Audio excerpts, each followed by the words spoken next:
Hi అండి. Welcome to my channel అను సుగున్. అందరూ ఎలా ఉన్నారు? నేను చాలా బాగున్నానండి. మీరు కూడా బాగున్నారని అనుకుంటున్నాను. ఈ వీడియోని ఫస్ట్ టైం చూస్తున్న వాళ్ళు మన ఛానల్ని సబ్స్క్రైబ్ చేసుకోండి.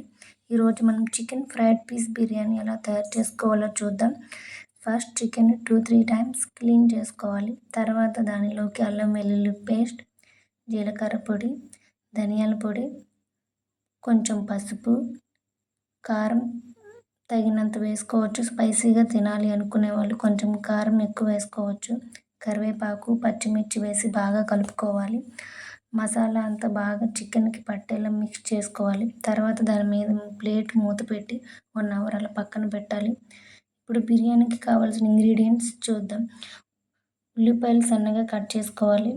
చిన్న చిన్న ముక్కలుగా కట్ చేసిన క్యారెట్, పొటాటో, టమాటో సన్నగా కట్ చేయాలి. పచ్చిమిర్చి 4-5 తీసుకోవాలి.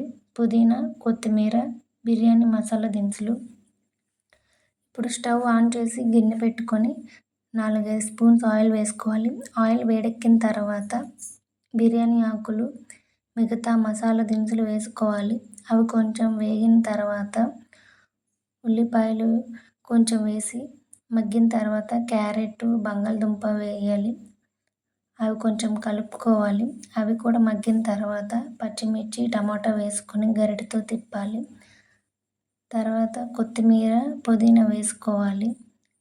గరిటెతో బాగా కలుపుకోవాలి. తర్వాత దానిలోకి అల్లం వెల్లుల్లి పేస్ట్ వేసి కొంచెం గరిటెతో కలుపుకొని మూత పెట్టాలి. తర్వాత మూత తీసి అవన్నీ మగ్గిన తర్వాత బ్రౌన్ కలర్లోకి వచ్చిన తర్వాత నేను ఒక పెద్ద లోటాతో రైస్ తీసుకొని కడిగి పక్కన పెట్టుకున్నానండి. నేను ఇంట్లో వాడే రైసే తీసుకున్నాను. బాస్మతి రైస్ తీసుకోలేదు. అదే లోటాతో 2 టైమ్స్ వాటర్ తీసుకున్నాను. ఒకవేళ ఒక గ్లాస్తో రైస్ తీసుకుంటే దానికి 2 గ్లాసులు వాటర్ పోయాలి. తర్వాత తగినంత ఉప్పు వేసి మూత పెట్టాలి. చూడండి వాటర్ ఎలా మరుగుతుందో. మనం ముందుగా కడిగి పెట్టుకున్న బియ్యాన్ని కొంచెం కొంచెం వేయాలి. గరిటెతో అటు ఇటు కలిపి మూత పెట్టాలి. దాని మీద బరువైనది ఏదైనా పెట్టాలి. ఆవిరి బయటకు పోకుండా ఉంటుందండి. ఫస్ట్ మంట హై ఫ్లేమ్లో ఉంచి తర్వాత లో ఫ్లేమ్లో పెట్టండి. ఒకసారి మధ్యలో చూసుకుంటూ ఉండండి. చూడండి ఎలా ఉందో. పొడి పొడిగా అంటుకోకుండా బాగా ఉడికింది కదా.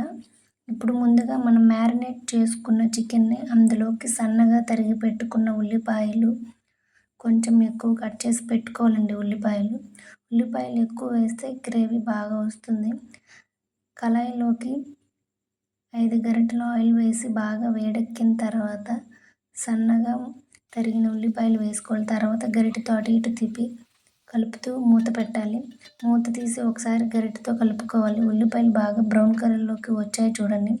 ఇప్పుడు మనం చికెన్ వేసుకోవాలి. గరిటెతో అటు ఇటు కలుపుకోవాలి. కలుపుకున్న తర్వాత తగినంత సాల్ట్ వేసుకోవాలి.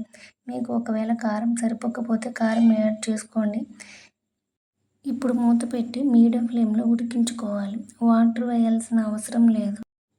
చూడండి నీరు అంతా ఇంకిపోయి ఆయిల్ ఎలా పైకి తేలుతుందో.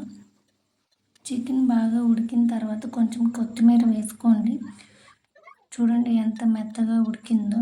మనం ముందుగా వండి పెట్టిన బిర్యానీ ఉంది కదండి, ఆ బిర్యానీలోకి చికెన్ వేయండి. తర్వాత గరిటెతో అటు ఇటు కలుపుకోవాలి. చూస్తుంటేనే నోరు ఊరిపోతుంది కదండి. చూడండి ఎంత బాగుందో. మీరు ఒకసారి ట్రై చేయండి ఫ్రెండ్స్. చికెన్ ఎంత బాగా ఉడికిందో. రైస్ కూడా బాగా ఉడికింది. చాలా చాలా బాగుందండి.